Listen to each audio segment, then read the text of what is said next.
इसके ये अब इसमें इसका जो है वो एक एक्सप्लेनेशन सा दिया गया है। इसको जो है हम एक बार साथ-साथ पढ़ते हुए, क्योंकि कल एक रीडिंग तो हो ही गई थी 1.5 पेज की। अब इसको पढ़ते हुए हम इसका थोड़ा-सा एसेंस ग्रास्प करने की कोशिश करते हैं। तो क्या कह रहे हैं यहाँ पर? विकास और जागृति संपूर्ण सृष्टि का लक्ष्य है। ठीक है? तो अब विकास और जागृति जो है, ये ऐसे सुनने में शब्द शुरू में मेरे को मतलब एक जैसे ही लगते थे, धीरे धीरे करके अपने में सेट होता है कि हम विकास से एग्जैक्टली क्या कह रहे हैं और जागृति से क्या कह रहे हैं। तो अस्तित्व में दो तरह की इकाइयां हैं, जड़ और चैतन्य इकाई। तो जो चैतन्य इकाई है, जिसको हम जीवन कह रहे हैं, उसमें जो विकास होता है, उसमें जो प्रोग्रेशन होता है, उसमें जो डेवलपमेंट होता है, उसको जागृति कह रहे हैं। और जो जड़ संसार में एक डेवलपमेंट होता है, उसको विकास कहते हैं। तो जैसे कि एक एक मिट्टी है, मतलब कहीं पे भी धरती है, तो उस धरती में बहुत कुछ जो है वो मिनरल्स भी हैं, आयरन भी है, फास्फोरस भी है, कैल्शियम भी है। लेकिन हमारा शरीर जो है उस धरती से वो आयरन, वो कैल्शियम, वो फास्फोरस जो है वो निकाल के खा पाए, ऐसी ऐसी जो है कोई व्यवस्था नहीं है। लेकिन एक बीज लगाते हैं और उस बीज से कोई फल निकलता है, कोई सब्जी निकलती है, और वो भी एक जड़ इकाई ही है, क्योंकि अब कोई सब्जी है या फल है, वो भी धरती से ही इन्हीं मिनरल्स को लेकर चला। लेकिन अब उस फल को हम खा सकते हैं और अब हमारे शरीर का पोषण होगा। वो धरती में जब तक वो मिनरल्स एज इट इज थे, तब तक वो हमारे शरीर के पोषण करने में सहायक नहीं थे। तो पदार्थावस्था से प्राणावस्था तक जो विकास है ना, जो बिल्कुल प्योर एटम्स थे, वो एक कोशिकाओं के रूप में, सेल्स के रूप में जो है वो डेवलप होते हैं, बनते हैं। और उसके बाद में पशु शरीर की रचना और मानव शरीर की रचना, ये सारा का सारा जो है ये जड़ संसार है, यही इसका विकास है। और फिर इसका विकास होने के बाद में जब उसकी आयु खत्म होती है, नश्वर है ये सब कुछ जड़ संसार में, तो वो फिर से मिट्टी में ही मिल जाता है या पदार्थ ही बन जाता है। मिट्टी में मिल जाना ठीक नहीं रहेगा, क्योंकि पानी भी हो सकता है, तो पदार्थ की शेप में ही वापस चला जाता है। तो ये पदार्थ जो है ये प्राणावस्था में, प्राणावस्था के बाद में पशु शरीर, और पशु शरीर के बाद में मानव शरीर, और फिर मानव शरीर का भी या पशु शरीर का भी या पेड़ पौधों का, इनका जब नश्वर होता है तो ये वापस फिर से पदार्थ ही बन जाते हैं। ये एक विकास क्रम है। ये शब्द आता है, बाबा जी ने जो अपना पूरा मध्यस्थ दर्शन को बिल्कुल संक्षेप में 5 शब्दों में रखा, तो उसको बोला कि अस्तित्व सह अस्तित्व, विकास क्रम विकास, जागृति क्रम जागृति, ऐसे करके लिखा। तो विकास क्रम मतलब ये पदार्थ से ये सब कुछ बना और फिर वापस यहाँ आ जाता है, और फिर ये होता है, ये एक साइकिल चलता रहता है। विकास क्रम विकास, फिर विकास, इसको ऐसा बोला। और फिर जागृति क्रम और जागृति है। तो चैतन्य में जागृति क्रम में रहते हैं, जैसे हम सब लोग जो है, ऐसा कह सकते हैं कि हम सब लोग जागृति क्रम में है। पूरी मानव जाति जो है वो जागृति क्रम में है। इवेंचुअली जागृति निश्चित है, ऐसा बाबा जी ने बोला, क्योंकि मानव सुखी होना चाहता है और जागृत होकर ही, समझदार होकर ही सुखी होगा। तो सुखी हुए बिना मानव छोड़ेगा नहीं, तो जागृति निश्चित है। तो जागृति निश्चित है, तो ये जागृति क्रम में रहेंगे और फिर इवेंचुअली जागृति तक पहुंचेंगे। तो विकास और जागृति संपूर्ण सृष्टि का लक्ष्य है। तो इस तरह पूरे अस्तित्व का एक प्रयोजन जो है वो जब हम देखें तो एक हमारे को क्लैरिटी बनती है। तथा सृष्टि में प्रत्येक जड़ इकाई की चेष्टा विकास क्रम व विकास के लिए है ना, ये बात हमने कर ही ली। जड़ इकाई जो है वो विकास क्रम में रहती है और फिर उसका विकास होता है। लेकिन वो विकास कहीं एक परमानेंट विकास होकर कहीं पर रुक जाए, जड़ परमाणु, ऐसा नहीं होता। वो फिर से वापस शुरू में आता है और ऐसे आगे पीछे क्रम में चलता रहता है। सृष्टि में इकाई के स्वतंत्र अस्तित्व का दर्शन नहीं होता है ना? तो इकाई अपने आप में कुछ है, ऐसा कुछ नहीं है। सब इकाइयां एक दूसरे से अंतर संबंधित है, इंटर रिलेटेड है। इनकी परस्परता में ही अस्तित्व है। ठीक है? तो इकाई के स्वतंत्र अस्तित्व का दर्शन नहीं होता, इनकी परस्परता में ही अस्तित्व है। प्रत्येक इकाई वातावरण के दबाव से क्षुब्ध होकर स्वतंत्र होने के प्रयास में है ना? तो वातावरण के दबाव में नहीं रहना चाहती, लेकिन साथ ही अगर वातावरण कंड्यूसिव रहता है तो वातावरण से प्रेरित रहती है। तो या तो वातावरण के दबाव में रहेगी या वातावरण से प्रेरित रहेगी। इसको हम मानव इकाई के रूप में भी अपने में हम अच्छे से महसूस कर ही पाते हैं कि कई बार हम किसी वातावरण में रहते हैं, उस पर वातावरण में हम पीड़ित महसूस करते हैं और फिर कभी-कभी हमको वातावरण से प्रेरणा भी मिलती है ना? तो ये कैसा वातावरण है उस पे डिपेंड करता है और हमारी अपनी स्थिति पर भी डिपेंड करता है। सृष्टि जड़ एवं चैतन्य 2 स्वरूप में है। काफ़ी बार बात हुई है, अस्तित्व में 3 ही चीज़ें हैं, व्यापक और व्यापक में जड़ और चैतन्य प्रकृति। तो सृष्टि जो है वो जड़ और चैतन्य प्रकृति को सृष्टि का इस स्वरूप में है। जड़ अपने त्व सहित व्यवस्था, समग्र व्यवस्था में भागीदारी स्वरूप में है ना? तो जड़ संसार व्यवस्थित है, अपने में व्यवस्थित है और बड़ी व्यवस्था में भागीदारी कर रहा है। इसका दृष्टा मानव है। ये मानव को ही समझ में आता है, पशु-पक्षियों को नहीं समझ में आता है। पशु-पक्षी नहीं समझ सकते, उनमें क्षमता ही नहीं है, योग्यता नहीं है और ना कभी होगी, है ना? कोई कोई हाथी कहेगा, कोई कोई पक्षी कहेगा, कोई मछली सोचेगी कि भैया मुझे अस्तित्व को समझना है। ऐसा अस्तित्व में कोई प्रावधान ही नहीं है, ऐसा कोई प्रोविज़न ही नहीं है। इसको समझने वाला अगर अगर समझने में इंटरेस्ट बनता है, रुचि बनती है और रुचि बनेगी ही क्योंकि समझे बिना काम है नहीं, तो इसका दृष्टा मानव ही है। इसको आगे चल के आगे-पीछे और कहीं पर बाबा जी ने भाषा के रूप में कहा है, जागृत जीवन जो है वही दृष्टा है ना? भ्रमित मानव को मानव होते हुए भी अस्तित्व में ये सब कुछ समझ में नहीं आता है ना? हम अपनी स्थिति भी देखें तो जीवन विद्या मध्यस्थ दर्शन के प्रपोज़ल से पहले ये अस्तित्व का इतना एक ग्रैंड डिज़ाइन है ना? ये अब हमारी अपनी क्लैरिटी बिल्कुल भी नहीं थी। तो अब जैसे-जैसे प्रस्ताव पता चल रहा है, थोड़ा-थोड़ा हमने समझा है, तो ऐसा लगता है कि हाँ, इसको हमें कुछ-कुछ हमने समझ लिया है और एक विश्वास बनता है कि हाँ, इसको हम पूरा भी समझ सकते हैं। तो जागृत मानव ही इसका दृष्टा है। मानव में संभावना है इसको समझने की। चैतन्य सृष्टि में मानव इकाई के जागृति पूर्वक स्वतंत्र यानी कि स्वायत्त होने की व्यवस्था है। यही बात हमने अभी पहले कही कि और कोई चैतन्य इकाई जैसे पशु पक्षियों में भी चैतन्य पार्ट रहता है, वो जागृत होगा, वो स्वायत्त होगा, ऐसी व्यवस्था नहीं है। सिर्फ मानव में ही जागृत और स्वायत्त होने की व्यवस्था है। यहाँ स्वतंत्र ये बड़ा मेरे को पहली बार ही जब मैंने पढ़ा था मुझे काफ़ी इंटरेस्टिंग लगा। तो यहाँ स्वतंत्रता का अर्थ सबसे अलग होने से नहीं है ना? एक स्वतंत्रता का एक एक ऐसा नोशन भी बन सकता है कि भैया मेरा जो मन आए मैं वह करूँगा, है ना? मैं सबसे मतलब अब अलग भी रह सकता हूँ, मेरी कोई बाइंडिंग नहीं है किसी के साथ में रहने की। तो स्वतंत्रता का अर्थ सबसे अलग होने से नहीं है। फिर स्वतंत्रता का क्या अर्थ है? स्वतंत्रता का अर्थ है अपने को वातावरण के दबाव से मुक्त कर लेना। ठीक है? तो वातावरण से प्रेरित रहना है, लेकिन वातावरण के दबाव में नहीं रहना है।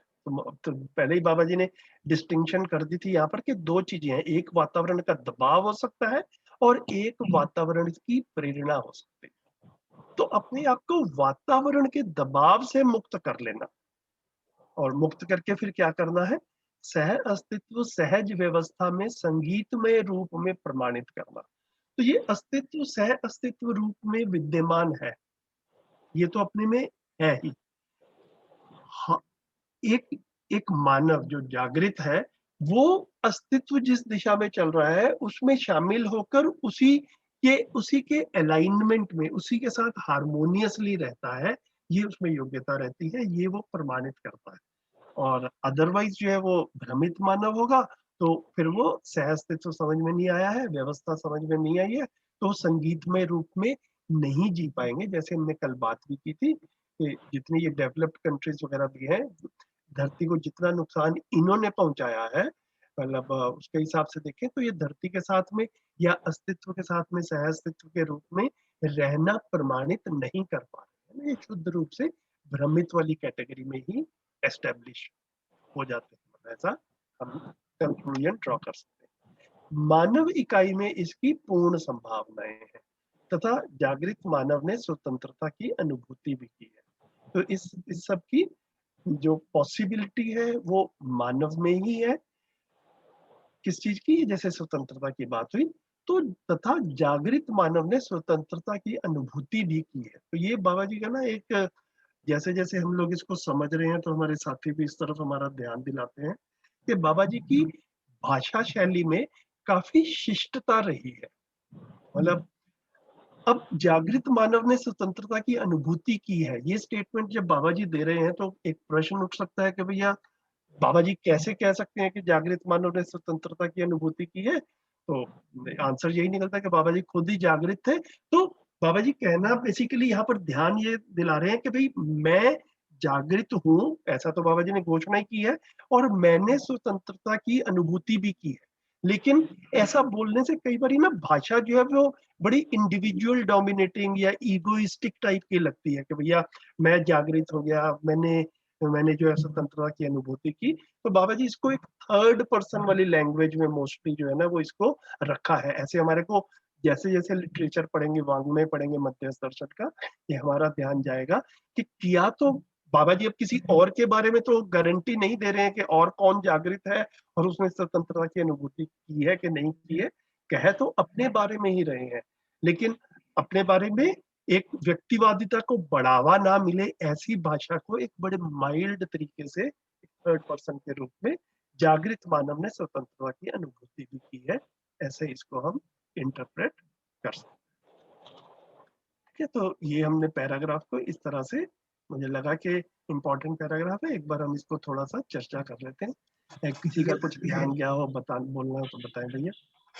भैया 2 लाइन पूछनी थी। एक तो ये लिखा था सृष्टि में इकाई के स्वतंत्र अस्तित्व का दर्शन नहीं होता, तो इसमें क्या मीनिंग है? थर्ड लाइन है इसी पैराग्राफ, हाँ सेकंड लाइन। बिल्कुल ठीक। तो इसका ना भैया जैसे कि एक, अगर हम एक कोई भी एक एटम लें और सिर्फ ये सोचे कि भैया ये एटम जो है मतलब ये क्या है, या हम सोलर सिस्टम में कोई बड़ी इकाई ले लें, सिर्फ एक प्लेनेट को ले लें, ठीक है, तो उसको समझना मुश्किल होता है जब तक हम प्लेनेट को पूरे सोलर सिस्टम के रेफरेंस में ना देखें। ठीक है, तो इकाई को सिर्फ उसके इकाई के रूप में देखने से वो पूरा समझ में नहीं आता है, उस इकाई की पूरी व्यवस्था में क्या भागीदारी है। ठीक है, तो मतलब वो उसका पूरे अस्तित्व के साथ में कोरिलेशन, अस्तित्व में उसका प्रयोजन क्या है, उसी के साथ में ही हमें उसको जो है वो दर्शन होता है। दर्शन होता है मतलब समझ में आता है। तो इकाई को आइसोलेट करके नहीं समझ में आएगा, इकाई को दूसरी इकाइयों के साथ में कॉन्टेक्स्ट में देखकर ही वो इकाई समझ में आती है। ऐसा इसका मैं मतलब निकाल रहा हूँ। आपको कुछ ऐसा लग रहा है कि जो मैं कहना चाह रहा हूँ पहुंचा हो आप तक? और भैया जब आप कह रहे थे कि जैसे कि कैल्शियम, प्रोटीन या फिर जो भी वो है उसके मिट्टी के कणों में होता है, मगर हमारे को डायरेक्टली हम कंज्यूम नहीं कर सकते। मगर बीज रूपी अगर उससे देखें तो वो आगे फल जब मिलता है या सब्जी मिलती है तो उससे हम वो, तो इसमें आपने एक शब्द यूज किया था कि इससे इसका वो हो जाता है हमारे को दर्शन कह सकते हैं, या क्या क्या बोलेंगे? अभी आपने पहले जब समझा रहे थे, हाँ हाँ, क्या हो जाता है, मैं खुद भी भूल गया मैंने क्या कहा था। मतलब कि आप ये मतलब कहना चाह रहे थे हाँ, कि केवल हम ना सृष्टि का। उसको कैल्शियम को सीधा हम अपने शरीर में मिट्टी में से निकाल के नहीं ले सकते। आयरन को हम मिट्टी में से निकाल के लें तो वो मतलब वो हमारे लिए कंड्यूसिव नहीं है। ठीक है, लेकिन लेकिन जब वो एक पेड़ में आ जाता है, और जैसे जैसे सेब लिया हमने और सेब में आयरन है, तो अब सेब हमारे लिए पोषक हो गया, तो वो आयरन जो है वो ऑर्गेनिक फॉर्म में हमारे अंदर आया, मतलब ये बात हुई थी। हाँ, तो इससे क्या निकल के आता है मतलब? तो इसको हमने विकास क्रम के रेफरेंस में कहा था। तो एक परमाणु की ना यात्रा रहती है, एक परमाणु धरती पर पड़ा हुआ है तब तो वो पदार्थ अवस्था में है, लेकिन वही आयरन का परमाणु जब एक सेब में पहुंच जाता है तो अब वो प्राणावस्था की इकाई बन गया, और फिर उसको कोई पशु खा लेता है या मानव खा लेता है तो फिर वो हमारे शरीर तक पहुंच गया। तो ये इसको जो है ना, इस तरह से बाबा जी ने एक विकास क्रम बताया है परमाणु का। तो ये परमाणुओं की सृष्टि में भागीदारी है ना, ताकि ताकि मानव में जो चैतन्य पार्ट है, जीवन है, वो जागृत हो सके। इसके लिए पहले शरीर बना रहे, स्वस्थ रहे, शरीर का पोषण हो सके, इसके लिए पदार्थ अवस्था से प्राणावस्था बने। तो ये सारे के सारे परमाणु जो है ये विकास हो के मानव शरीर ठीक से बन पाए, इसके लिए प्रयासरत है। ये बाबा जी ने ग्रैंड डिजाइन को इस तरह से डिस्क्राइब किया है। कई बारी मतलब एक प्रश्न उठता ही है कि भैया ये सब कुछ जो चल रहा है ये क्या हो रहा है, ये क्यों हो रहा है ना। तो ये मतलब एक तरह से बाबा जी ने इसको ऐसे समझकर रखा, और ये हम सबके सामने एक प्रस्ताव रूप में है कि हमको ये कैसे क्लिक करता है या अपील करता है कि सारा का सारा अस्तित्व जो है वो मानव जागृत हो जाए, इसके लिए प्रयासरत है। तो अस्तित्व तो अपना सारा काम कर ही रहा है, अब मानव ने जो करना था अपने कर्मों से जागृति की तरफ ध्यान जाए और जागृत हो जाए, ये वाला काम रह गया अज्ञानवश भ्रमित अवस्था में। तो अभी बाबा जी ध्यान दिला रहे हैं कि भाई देखो ये काम था। तो अब जैसे जैसे जिस जिस का ध्यान जाता है उनमें से किन किन को वातावरण से ये प्रेरणा के रूप में मिल रहा है, हाँ यार काम तो यही था। तो जड़ जो है वो जड़ का पोषण करता है और चैतन्य चैतन्य का पोषण करता है। अब हमारे में जो ये जागृति की तरफ हम प्रेरित हुए या हमारा ध्यान गया, तो कैसे ध्यान गया, हमारे जीवन का ध्यान गया क्योंकि बाबा जी के जीवन ने हमको प्रेरणा दी, है ना। तो चैतन्य चैतन्य को प्रेरणा देता है, उसको सपोर्ट करता है, उसका पोषण करता है, और जड़ जड़ के लिए पोषण करता है ना। तो धरती, पानी, हवा, है ना, ये सारी चीजें जो है ये शरीर का पोषण करने के लिए, जड़ जड़ का पोषण करने के लिए और चैतन्य चैतन्य का पोषण करने मैं एक चीज उसमें मैं पूछना चाह रहा था। मैं इसमें जो समझा हूँ, जैसे ये चैप्टर जो है हमारा पोषण और शोषण के ऊपर है। तो जो पोषण और शोषण है वो विकास क्रम विकास में, जागृति क्रम जागृति के लिए है, बिल्कुल ऐसा बोलना जागृति के सही? लिए है यहाँ पर भैया, कई जागृति के लिए है। जागृति के लिए यहाँ पर और एक ताकि सेंटेंस आया भी है कि पूरी अस्तित्व का जो है ना वो पर्पस जो है वो जागृति ही है बेसिकली। हाँ तो ये जब तक जागृति नहीं होती है तब तक पोषण शोषण होता रहेगा। तब तक छोड़, बिल्कुल बिल्कुल। ठीक है। तो इसमें जो जैसे अगर हम देखें तात्विक रूप में, अगर हम इसको समझने की कोशिश करें, जैसे मैं कल एक जो मैंने इनिशियली एक इस चीज को कैसे समझा था, मैंने वो रखा था जिसमें इसके बारे में बात हुई थी कि परमाणु अंश जो है वो जैसे पीरियोडिक टेबल के अंदर अलग अलग अंशों से परमाणु बने होते हैं। नंबर ऑफ सब atomic particles in atom defines its structure, और उसके हिसाब से उसका नाम डिफाइन होता है, और नाम के हिसाब से पता चलता है कि हाँ ये परमाणु गठनपूर्ण गठन हो गया, गठनशील नहीं, इसको कैसे बोलेंगे कि हाँ ये परमाणु बन गया है।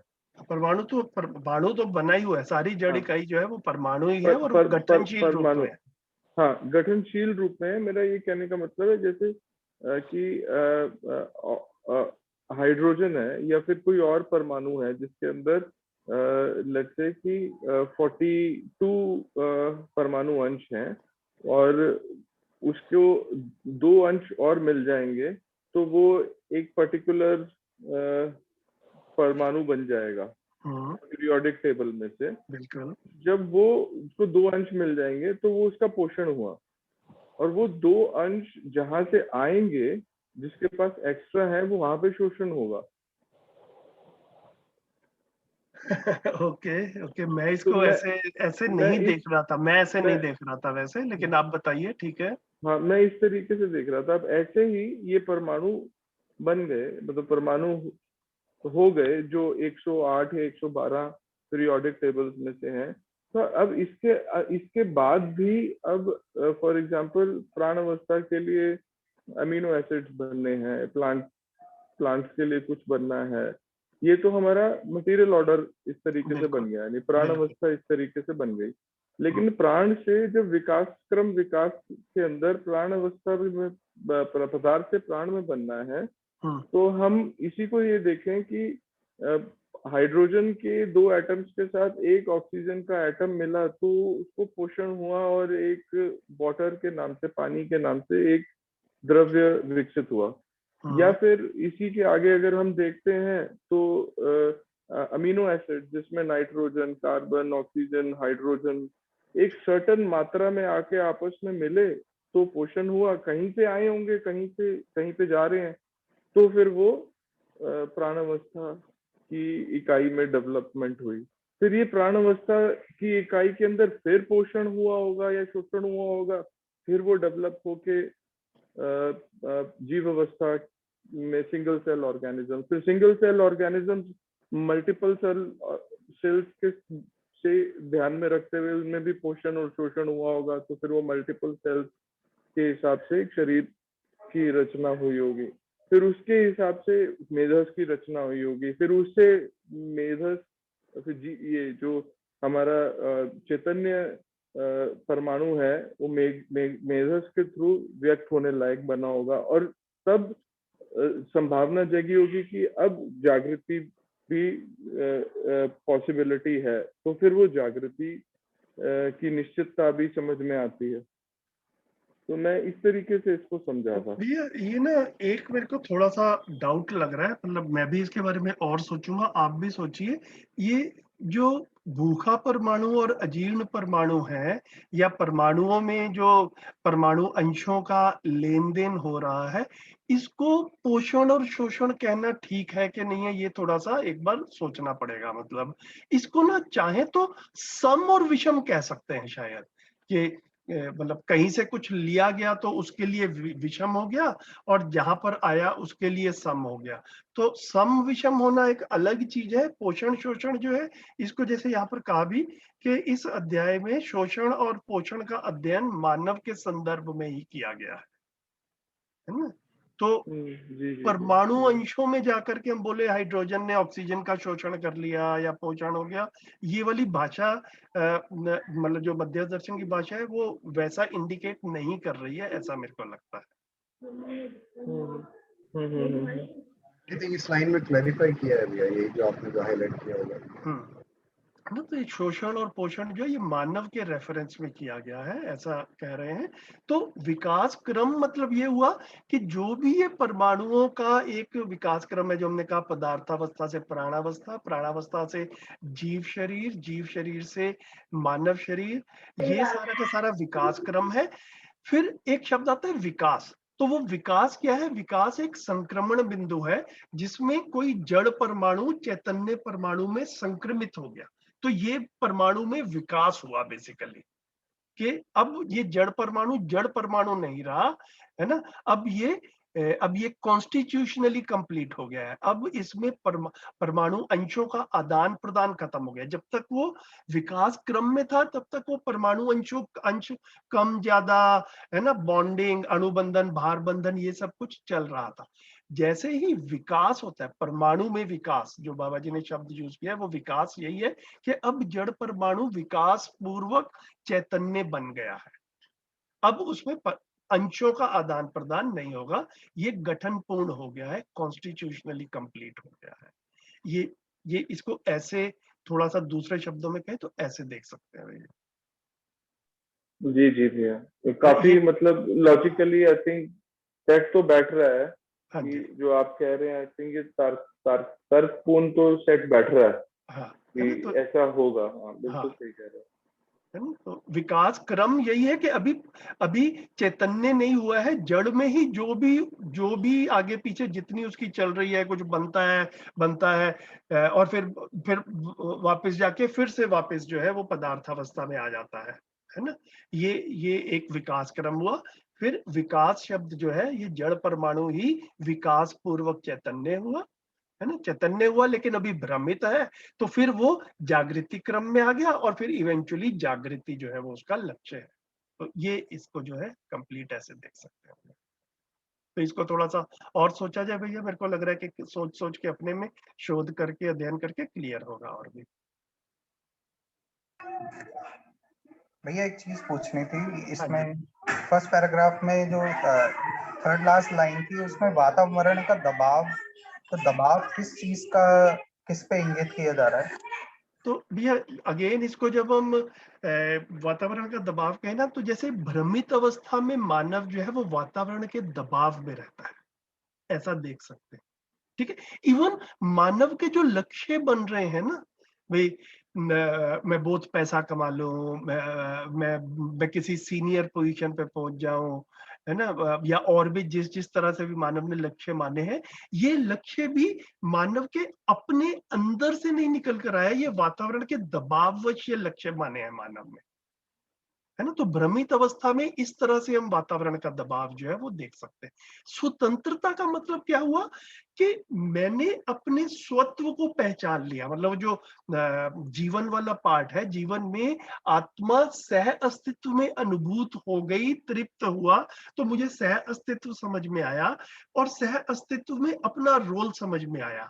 अब जीवन जो है वो शरीर को सह अस्तित्व के साथ में अलाइन करके चलता है ना? अब ये वातावरण के दबाव से नहीं है, अब ये वातावरण को प्रेरित करना शुरू करता है। तो जागृत मानव जो है वो वातावरण में प्रेरणा वाला माहौल बनाता है, और भ्रमित मानव जो है वो वातावरण में से के दबाव में रहता भी है, और सब भ्रमित मानव फिर एक दूसरे को के दबाव में भी रहते हैं और दबाव में डालते भी हैं एक दूसरे को। भैया इससे रिलेटेड छोटा सा सवाल ये है कि क्या विकास क्रम में स्वतंत्रता पाई जा सकती है या होती है? नहीं तो विकास क्रम में जो है वो तो व्यवस्था के अर्थ में पहले से ही है। इसमें ये देखिए, जो हमने स्वत्व की बात की थी, तो जड़ अपने त्व सहित व्यवस्था में है और समग्र व्यवस्था में भागीदारी रूप में भी है ना? तो जड़ संसार अपने में व्यवस्थित है और व्यवस्था, समग्र व्यवस्था में भागीदारी भी कर रहा है। तो ये हम जैसे परिचय शिविर में भी ये भाषा आती है कि धरती पर 4 अवस्थाएं हैं, 4 अवस्थाओं में से पहली 3 अवस्थाएं अपने में व्यवस्थित है और समग्र व्यवस्था में भागीदारी कर ही रही है। ठीक है, कौन नहीं कर रहा है? मानव ही नहीं कर रहा है, जिसमें पोटेंशियल है करने का, क्योंकि ये ज्ञानावस्था की इकाई है, ये संपूर्ण अस्तित्व को समझ सकता है और समझ के अपना रोल पहचाने तो सही से जी सकता है। लेकिन ये सब कुछ हुआ नहीं है, तो इसीलिए अभी मानव ज्ञानावस्था में होते हुए भी भ्रमित है। तो भ्रमित है तो उल्टा पुल्टा कर रहा है, व्यवस्था में भागीदारी नहीं कर पा रहा है, अव्यवस्था फैला रहा है। तो जड़ संसार स्वतंत्र होगा नहीं, वो बाय डिफॉल्ट व्यवस्थित है ही, है ना? उसको अपने में मेहनत करके कुछ नहीं करना है, मानव को अपने में मेहनत करके स्वतंत्र होना है, ये बात कह रहे हैं। ठीक है भैया। ठीक है, तो बढ़िया हो गया, ये अच्छे से इंपॉर्टेंट पैराग्राफ था, इसको बार बार पढ़ा जाए। और मैं अभी पार्टिसिपेंट की लिस्ट देख रहा हूँ, तो मैं देख रहा हूँ कि प्रतिभा प्रधान जी ने भी आज ज्वाइन किया है। प्रतिभा जी से मेरी 1-2 दिन पहले बात हुई थी। प्रतिभा जी, आप सुन रहे हैं तो अनम्यूट कर लीजिए अपने को प्लीज।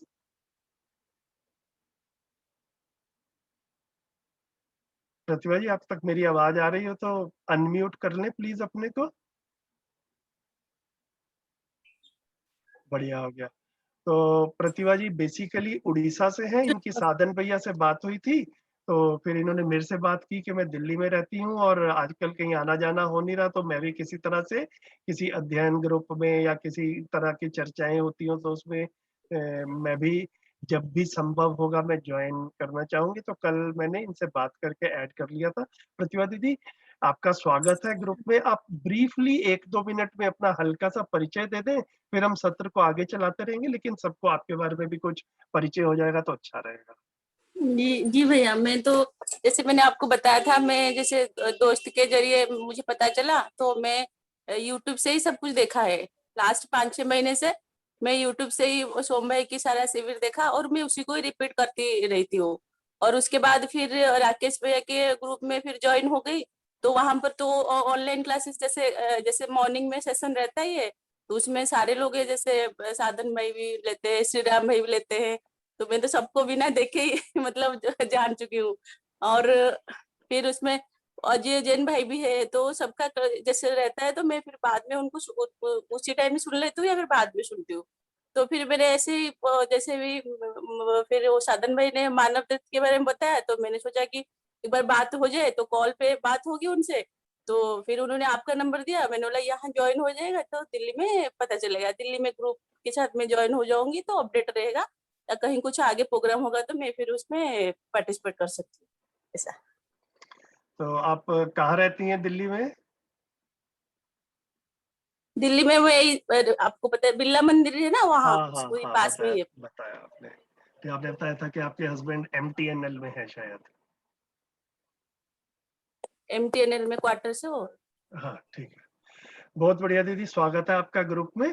और मतलब अभी ये मानव व्यवहार दर्शन के हम जो है 16th चैप्टर पे हैं। मुझे मालूम नहीं कि आपने पहले वाले चैप्टर्स का कितना अध्ययन हुआ है आपका या नहीं हुआ, लेकिन आपको इंटरेस्टिंग लगे तो ठीक लगे तो आपको जब संभव हो ज्वाइन कर सकते हैं क्लासेस में। आपका स्वागत रहेगा। ठीक है बढ़िया। जी भैया, ठीक थैंक है, यू। तो हम सब की जैसे जैसे बातें होंगी आपका सबसे परिचय धीरे धीरे हो जाएगा। अभी हम एक पूरा परिचय का राउंड नहीं चलाएंगे क्योंकि फिर काफी समय चल जाएगा उसमें।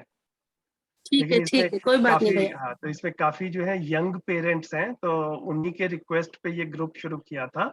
जैसे ये देव भाई, राहुल महाजन जी, महेश गुरलीन जी, ये सब लोग जो है इनके छोटे बच्चे हैं, है ना, मतलब 2-4 साल से लेके 10-12 साल वाले एज ब्रैकेट में।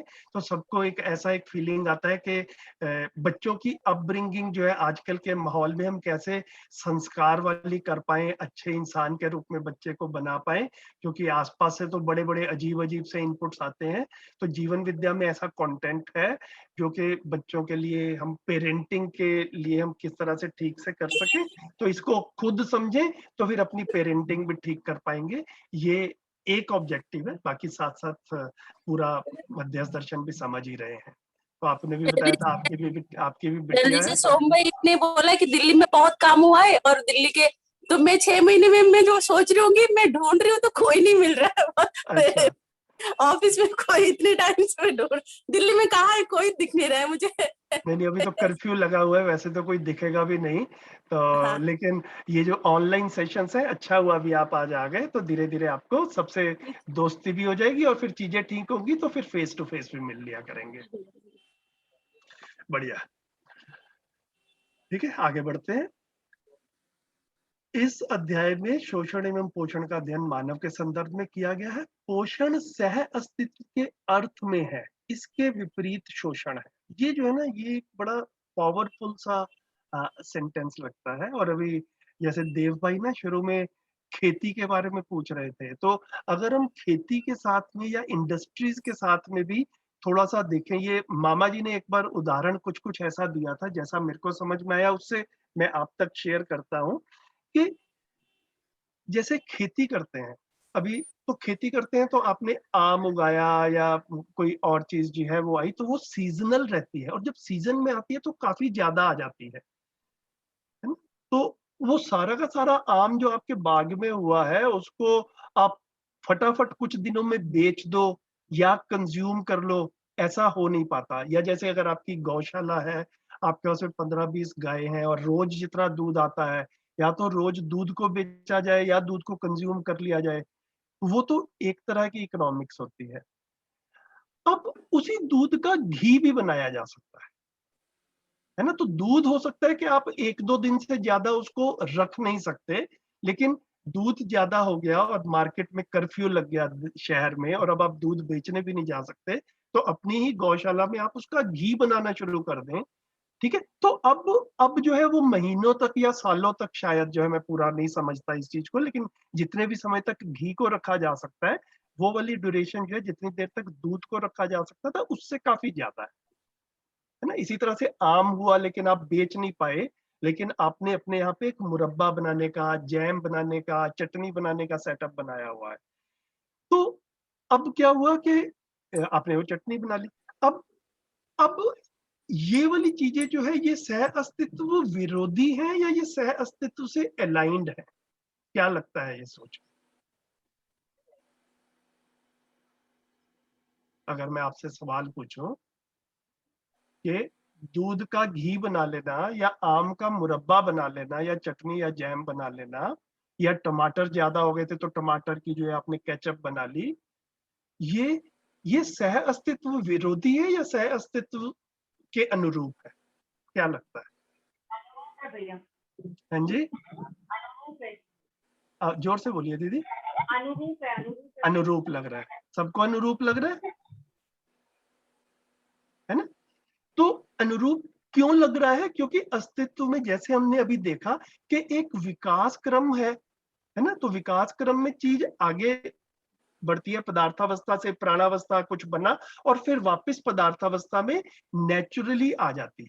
तो आम जो था वो भी वापस पदार्थावस्था में आ जाना था, और अगर हमने आम की चटनी बना ली तो आम को अगर जब मतलब जिसे कहते हैं कि वैसे रखते तो वो 15 दिन में सड़ जाता, लेकिन अगर चटनी पड़ी रहेगी तो हो सकता है कि वो 6 महीने के बाद में पदार्थ बनेगी। लेकिन हमने उस साइकिल को डिस्टर्ब नहीं किया है ना। साइकिल अभी भी एग्जिस्ट कर रही है। लेकिन अगर हम इंडस्ट्रियलाइजेशन के कुछ दूसरे उदाहरण लें, जैसे कि हमने प्लास्टिक बना दिया, अभी अभी प्लास्टिक बनाना सह अस्तित्व विरोधी है या सह अस्तित्व के प्रतिकूल है? भैया फिलहाल विरोधी है, क्योंकि अभी हम उसको वापस रिसाइकल, मतलब उसको वापस हम उस फॉर्म में नहीं ला पा रहे हैं। अगर हम ला हाँ, नहीं तो अभी ना जैसे चटनी वगैरह भी थी या आम था, हमने उसको पदार्थ में नहीं लाना था। अस्तित्व सहज व्यवस्था में वो अपने आप पदार्थ बन जाता है, जहाँ हमें एफर्ट करनी पड़े, है ना। ये प्लास्टिक वगैरह में ये नहीं हो रहा है। तो हम ना अस्तित्व के डिजाइन को समझे। अस्तित्व में एक आवर्तनशीलता है। तो तो आवर्तनशीलता है, अस्तित्व में एक म्यूचुअल फुलफिलमेंट है ना। तो मतलब जितने भी हमारे आदमी के एफर्ट्स हैं, मानव के एफर्ट्स हैं, उन एफर्ट्स से ये अस्तित्व के नियमों का पालन करते हुए जब हम कोई चीज क्रिएट करते हैं, है ना, तो उसको हम सह अस्तित्व के पोषण के अर्थ, या पोषण जो है वो सह अस्तित्व के अर्थ में है, या उसको हम सह अस्तित्व के अनुकूल कह रहे हैं। और जो उसके विपरीत होता है, मतलब जो अस्तित्व के मेन नियम है, जो प्राकृतिक नियम है, इसी चैप्टर में आगे चल के आएंगे भी। अभी हम जब कुछ दिनों अगले मतलब 8-10 पेज में ये प्राकृतिक नियम वगैरह है, तो उनको जब हम देखेंगे, जिनमें से आवर्तनशीलता एक है। तो अस्तित्व के नियमों को पहचान कर जब मानव अपनी क्रिएटिविटी लगाता है, ठीक है, तो वो पोषण की तरफ लेकर जाता है। और उनको बिना पहचाने जब आदमी सोचता है कि अब मैं क्रिएटिव हो गया, लेकिन वो अस्तित्व के नियमों के अनुकूल नहीं है, वो शोषण की तरफ लेकर जाता है। जितनी हम माइनिंग कर रहे हैं, जितना हम रिसोर्स डिप्लीशन कर रहे हैं, जितनी हम ग्लोबल वार्मिंग कर रहे हैं, ये सारा का सारा जो है सह अस्तित्व के प्राकृतिक नियमों के विरोध में है। ये शोषण की तरफ लेकर जाता है। तो हम जो कुछ भी कर रहे हैं वो प्राकृतिक नियमों के साथ में अलाइंड है या नहीं है, उसके अनुकूल है कि नहीं है, उसको उस एंगल से देख सकते हैं। राहुल जी ने हैंड रेज किया हुआ है। राहुल भाई क्या कहना चाह रहे थे?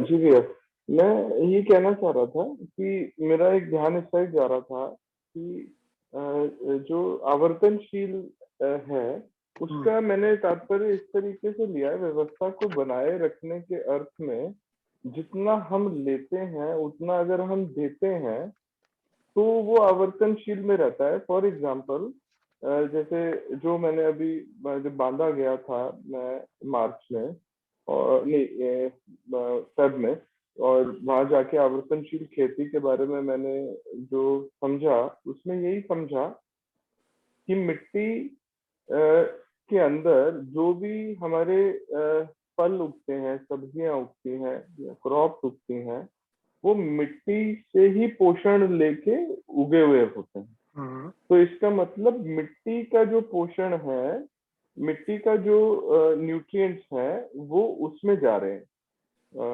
प्लांट्स की स्टेम्स में जा रहे हैं, फलों में जा रहे हैं, बिल्कुल फ्रूट्स में जा रहे हैं। और अगर हम उसको नेचुरल वे में वहां छोड़ देते हैं, तो वो फल और सब्जी पकने के बाद नीचे ही गिरेगा और वापस मिट्टी में मिल जाएगा। तो एक है ना, आवर्तनशीलता रहेगी। बिल्कुल लेकिन जब हम उसके अंदर मतलब हम उसको एक्सट्रैक्ट कर लेते हैं वहां से, हमने मिट्टी के न्यूट्रिएंट्स को एक्सट्रैक्ट कर लिया फल और सब्जी के रूप में, तो हमारी रिस्पॉन्सिबिलिटी बनती है आवर्तनशीलता को, सहअस्तित्व को ध्यान में रखते हुए कि हम उसको रिटर्न भी करें और मिट्टी की उर्वरता को बनाए रखें। अगर हम सिर्फ मिट्टी से लेते रहेंगे तो मिट्टी के न्यूट्रिएंट्स खत्म हो जाएंगे, तो वो साइक्लिकल नहीं होगा, धीरे धीरे प्रोडक्टिविटी खराब हो जाएगी। उसके बाद जो क्रॉप्स उगेंगी उसमें कीड़े लगने ज्यादा शुरू हो जाएंगे। लेकिन अगर मिट्टी के अंदर न्यूट्रिएंट्स रहेंगे तो उससे क्रॉप्स भी अच्छी, प्रोडक्ट प्रोड्यूस भी अच्छा निकलेगा और हेल्दी निकलेगा, न्यूट्रिशियस निकलेगा।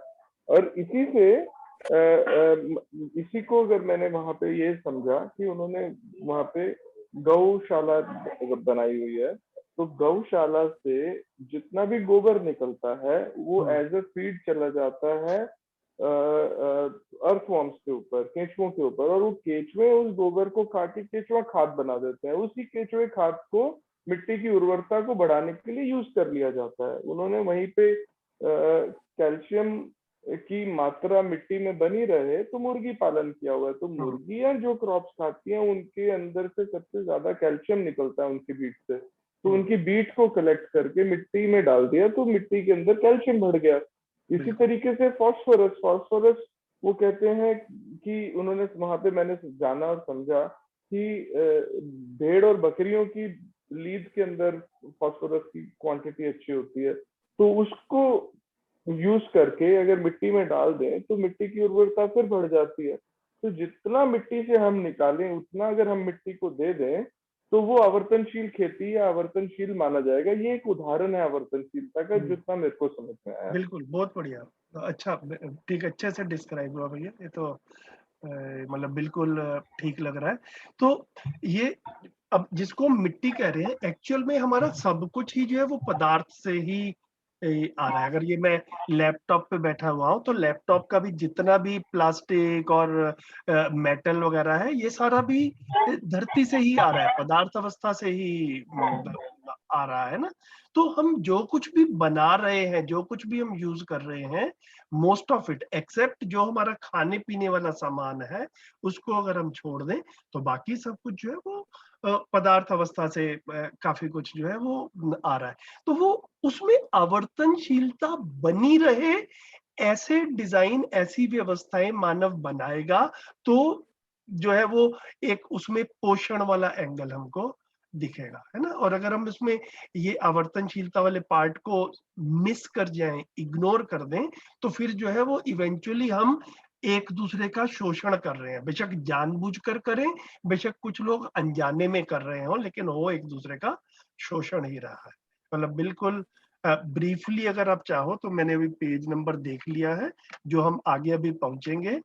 तो ये प्राकृतिक क्षेत्र के जो नियम है ना, तो एक इसको बोलते हैं प्रोपोर्शनेट यूज। प्राकृतिक संपत्ति खनिज वन का उनके उत्पादन के अनुपात में व्यय करना, है ना। कोई चीज जितनी धरती हमको दे पाती है उतना ही हम यूज करें, ताकि परपेचुअली, हमेशा के लिए उसका यूज बना रह सके, है ना। नहीं तो कोई चीज एक साल में जितनी बनती है, हम उससे 100 गुना यूज करना शुरू कर देंगे तो अगली पीढ़ी के लिए बचेगा ही नहीं।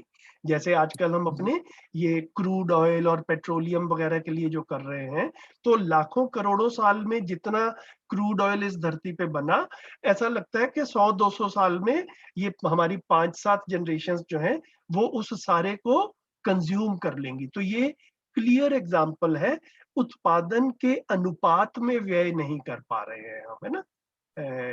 एक साल में जितना बनता है उतना ही यूज करें तो प्रोपोर्शनेट यूज होगा। फिर प्राकृतिक संपत्ति के संतुलन में पूरक होने का प्रमाण। और फिर तीसरा है प्राकृतिक वैभव में आवर्तनशीलता को बनाए रखना, है ना। तो आवर्तनशीलता, परस्पर पूरकता और अनुपात के अनुसार व्यय, ये तीन जो है ये प्राकृतिक क्षेत्र के नियम है। इन्हीं को प्राकृतिक नियम जो है वो कहा। तो जहां जहां पर हम लोगों की थिंकिंग में, हम लोगों के आसपास ऐसा दिखे कि ये वाली चीजें बनी रहे और मानव अपने लिए कुछ उपयोगी बना ले, उसमें कोई समस्या नहीं। आम की चटनी बना लेना, दूध का घी बना लेना, इनमें कोई समस्या नहीं है, क्योंकि इनमें आवर्तनशीलता डिस्टर्ब नहीं हो रही है बिल्कुल, और बाकी दोनों नियम जो है उनका भी पालन हो रहा है। लेकिन फिर हम जैसे जैसे देखेंगे तो जहां जहां पर हमको गलतियां होती हुई दिखती हैं, आप देखेंगे तो गलतियां जो है इन्हीं तीनों में से किसी नियम का उल्लंघन करने से ही हमारे को गलतियां होती हैं, है ना। परस्पर पूरकता नहीं है, अनुपात के अनुसार व्यय नहीं है, या आवर्तनशीलता नहीं है। तो हम बात कर रहे थे, जैसे मैंने कहा ये आगे चल के आना है, तो ये आएगा पेज नंबर 133 पे। तो ठीक है, मतलब हम जब यहाँ पहुंचेंगे तो इस पे डिटेल में बात कर लेंगे। शालिनी दीदी का हैंड रेज है। दीदी क्या कहना चाह रहे हैं?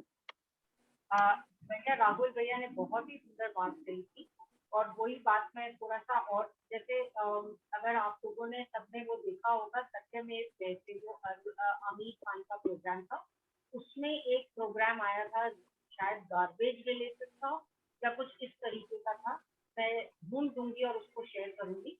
वो बहुत सुंदर था आवर्तनशीलता के ऊपर, उन्होंने काफी यही जो बात की, जैसे पहले डक्स रखते थे, मतलब वो नेचुरल आपका अब खेत, अब आज जो हमारा खेत है वो मोनोक्रॉपिंग वाला है ना। और अब क्योंकि मतलब कुछ इस तरीके के माहौल बन गया है, उसमें मैं डिटेल में अभी नहीं जा रही, लेकिन इस तरह का हिसाब बन गया कि आप 3 क्रॉप रोटेशन में ले रहे हैं, वही 3 क्रॉप लेते रहे, इसके अलावा चौथी क्रॉप आप लेते नहीं। तो वो जब तक आपका ये पूरा फूड फॉरेस्ट नहीं बने और फिर उसमें ये हम कोई एग्जिस्टेंशियल तरीके से ये चारों के साथ बने, तो हर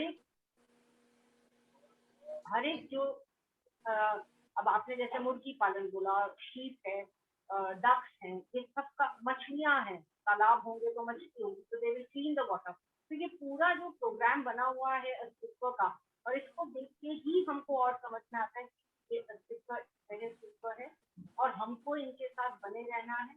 बस हम मानव आपस में नहीं बने रह रहे, इसके लिए हम मानव व्यवहार कर ये एक बहुत सुंदर लेकिन वो प्रोग्राम था, तो वो मैं लिंक शेयर कर देती हूँ आपके साथ।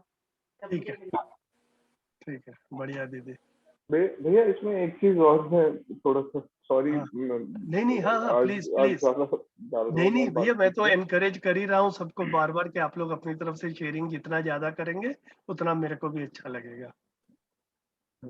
इसमें एक चीज मैं ये सिर्फ बताना चाह रहा था कि दूध से घी बना, तो दूध से घी भी उस दूध का बने जो बछड़े का पेट भरने के बाद एक्सेस में होता है। बिल्कुल मतलब ऐसा नहीं हो, क्योंकि आजकल दूध से घी बन रहा है, मल्टीपल डेयरी फार्म्स हैं और काफी कोऑपरेटिव मिल्क सोसाइटीज हैं जहाँ पे मतलब बछड़े को दूध नहीं दिया जाता है और माँ का शोषण हो जाता है, यानी गाय का शोषण होता है या भैंस का शोषण होता है, और बछड़े को कुछ नहीं मिल पाता है। तो ये भी मतलब वो बछड़े का भी शोषण ही आवर्तनशील, हाँ जी, बछड़े का भी शोषण ही हो रहा है। तो ये थोड़ा सा ये आवर्तनशील नजर नहीं आता है, ना ही सहअस्तित्व में जीना समझ में आता है इसके अंदर। बिल्कुल बिल्कुल ठीक है, बिल्कुल।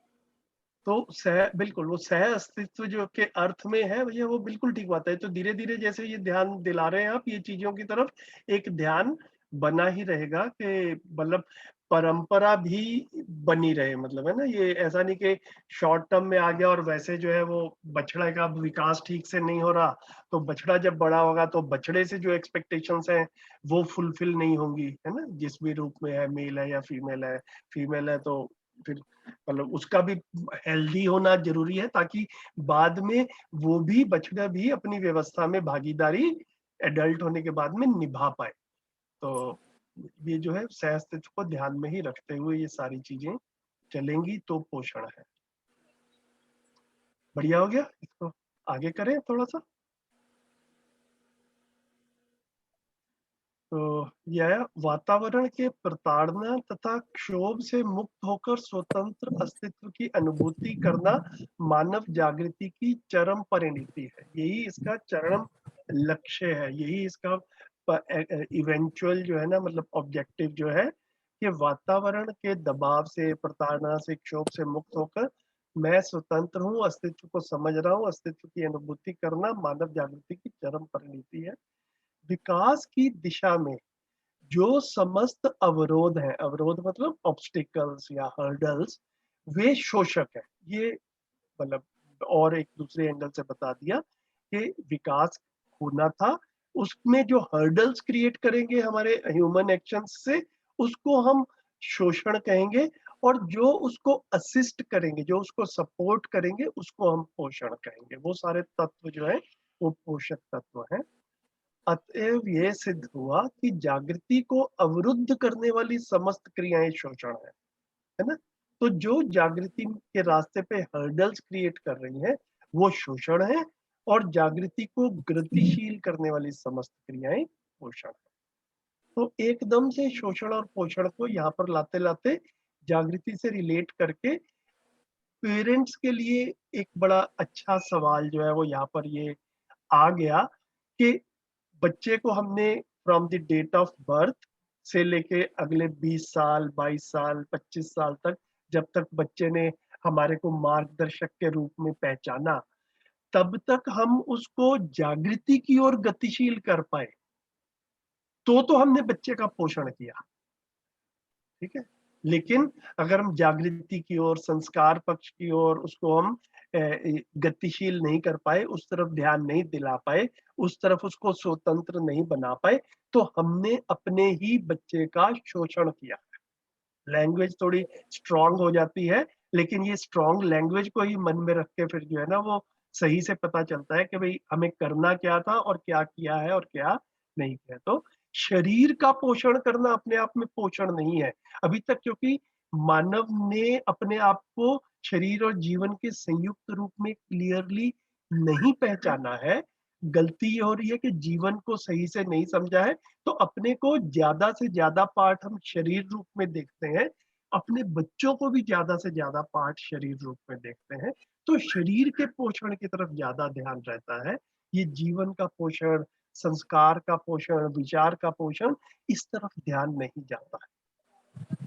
इसी से ही मानव भ्रमित होता है ना। विचार पक्ष जो है वो उसमें ठीक से न्याय धर्म सत्य वाला पार्ट नहीं हम इंकलकेट कर पाए, उस तरफ ध्यान नहीं कर पाए, दे पाए, तो बच्चा जो है फिर वो बड़ा होकर के वो फिर संबंधों में तृप्ति पूर्वक नहीं जी पाते हैं। यही हमने अपने आसपास काफी दुर्घटनाओं के रूप में परिवारों में, समाज में दिखता भी है। तो जागृति वाले पार्ट को ध्यान में रखना है। ये जीवन को समझे बिना जागृति की तरफ ध्यान नहीं जाता है। ये अपने में एक देखने वाली बात है ना जी। ये समझदारी, जागृति, संस्कार, ये शरीर से अलग चीज है। ये जब अपने में गहरे से स्वीकार होता है कि मैं शरीर और जीवन का संयुक्त रूप हूँ, तो फिर एक कार्यक्रम भी निकल कर आता है जो बाबा जी ने हमको प्रस्ताव रूप में दिया है कि शरीर का भी ध्यान रखना है, उसके लिए समृद्धि है, जीवन का भी ध्यान रखना है, उसके लिए समाधान है। तो लक्ष्य क्या हुआ मानव का? लक्ष्य समाधान, समृद्धि। अगर हम बिल्कुल बेसिक परिवार के लेवल तक देखें तो समाधान, समृद्धि हमारा लक्ष्य बनता है। ये जो है इसको इस तरह से देख सकते हैं। भैया धन्यवाद, बहुत सही बात मेरे को समझ में आई कि वो वही हम कर रहे हैं। इसलिए मेरे को, मैं उसी पॉइंट पर हूँ कि ऐसा कुछ कर पाऊंगा तभी अपने आप को कुछ समझ पाऊंगा कि हाँ मैं जीवन विद्या से कुछ दे पाया, कि अपने बच्चों को उस तरफ गतिशील कर पाऊं। और जब एक बार अपने बच्चों से शुरू होंगे तो भैया बिल्कुल मैं 100% गारंटी के साथ में कह सकता हूं कि अगर बात समझ ठीक से आई है तो अपने बच्चों तक आदमी रुकेगा नहीं, है ना। फिर ऐसा लगता है कि यार ये बात तो इतनी बढ़िया है और ये तो सब बच्चों की जरूरत है, तो ये तो अन्याय होगा कि मैं सिर्फ अपने ही घर के 1 या 2 या 3 बच्चों तक ही इस बात को सीमित रखूं। फिर तो जो है एक वो ऐसा अपने में स्वतः प्रेरणा बनती है कि भैया ये वाली चीज तो सबकी जरूरत है। तो जो जिसमें पात्रता है फिर उसके साथ में शेयरिंग करने का अपने आप मन करता है और उससे ही अपने को अच्छा भी लगता है। तो कहने वाले को भी अच्छा लगे, जो सुनने वाला समझने वाला है उसको भी अच्छा लगे, तो उभय तृप्ति अपने आप होगी भैया। जो सुख के लिए संबंधों में न्याय की बात करते हैं, आखिर में उभय तृप्ति की बात करते हैं, तो उभय तृप्ति इस तरह से बड़ी अच्छे से होती हुई दिखती है। नहीं, आप सही कह रहे हैं कि अब कभी भी जब मेरे साथ में ऐसा होता है तो मैं सीधे सीधे चिल्लाने की जगह मैं सोचता हूँ यार ये भी सही कर रहा होगा, मतलब तो मेरे पास आया है तो कोई सॉल्यूशन के लिए आया है, सोच लेते हैं, बात कर लेते हैं, आराम से करते हैं। ठीक है, गुड। प्रतिभा दीदी, आपका माइक से ना आवाज आ रही है थोड़ी नॉइज, तो एक बार म्यूट अगर कर लें, जब बात करनी हो तब अनम्यूट कर लेंगे तो अच्छा रहेगा। Thank you. ठीक है, आगे बढ़े थोड़ा। तो प्रत्येक इकाई परस्परता से प्रभावित है, चाहे वह प्रभाव स्थूल हो अथवा सूक्ष्म हो, है ना। तो अभी हमने जो थोड़ी देर पहले बात की थी सेशन के शुरू में, तो इकाई का अपना इंडिपेंडेंट अस्तित्व नहीं है, इकाइयां परस्परता में है और परस्परता में एक दूसरे को प्रभावित करती ही है। वो प्रभाव स्थूल भी हो सकता है और सूक्ष्म भी हो सकता है। तो सूक्ष्म जो है वो क्या हुआ, जो विचारों वाले पार्ट से एक दूसरे को प्रभावित करते हैं व्यवहार के साथ में, उसको सूक्ष्म कह रहे हैं। और जो शरीर के रूप में और जड़ संसार के रूप में एक दूसरे पर प्रभाव पड़ता है ना, वो उसको स्थूल प्रभाव कह रहे हैं। तो क्योंकि यहाँ मानव इकाई के पोषण एवं शोषण का विश्लेषण है, अतः हमें व्यक्ति, परिवार, समाज, राष्ट्रीय तथा अंतरराष्ट्रीय भेद से विश्लेषण करना होगा। ये मानव के जीने की, इसको 5 स्थितियां बोला है मध्यस्थ दर्शन में। तो व्यक्ति के लेवल पे, परिवार, समाज, राष्ट्रीय और अंतरराष्ट्रीय, तो इसके लेवल पे ही हमको इन सारी चीजों को देखना भी होगा। अंतरराष्ट्रीय मानव समुदाय यानी कि ग्लोबल लेवल के ऊपर मानव समुदाय एक ही है और सबकी साम्य कामना सुख ही है।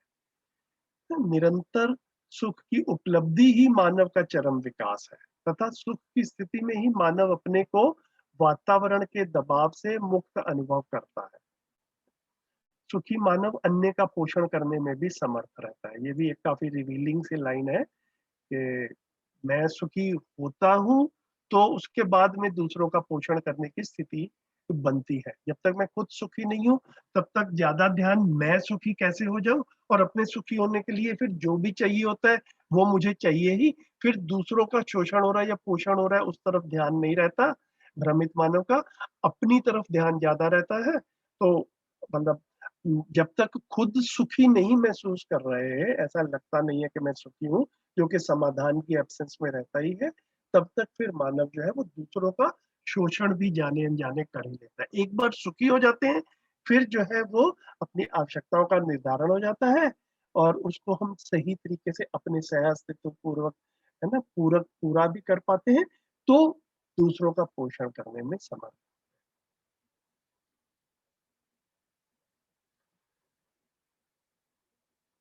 सुख एक बौद्धिक स्थिति है ना। ये फिर से बौद्धिक वाला जो पार्ट है ये मानसिक वाला, ये जीवन वाले पार्ट से रिलेट कर रहे हैं। सुख एक शारीरिक स्थिति नहीं है, मतलब ये डिस्टिंक्शन कह रहे हैं। सुख को सुविधा से कंफ्यूज ना किया जाए, ये इस सेंटेंस को जब हम पढ़ते हैं तो ये ध्यान जाता है। जो बौद्धिक स्थिति है उसको सुख कह रहे हैं। अगर शरीर की स्थिति की बात करें फिर उसको हम सुविधा के रूप में देखेंगे। मैं कुर्सी पे आराम से बैठा हूँ, मैं एसी में आराम से बैठा हूँ, मैंने कंफर्टेबल कपड़े पहने हुए हैं, ये भी एक लगता है कि हाँ ये भी एक अच्छी स्थिति है, लेकिन ये शरीर की अच्छी स्थिति है ना। ये मानसिक स्तर पर या बुद्धि के स्तर पर इसको नहीं कह सकते। तो ये सुख और सुविधा के डिस्टिंक्शन क्यों करते हुए कह रहे हैं। सुख एक बौद्धिक स्थिति है, जीवन बल व शक्तियों की संगीतमयता व एक सूत्रता ही सुख है। सर्व मानव समाधान पूर्वक सुखी होता है।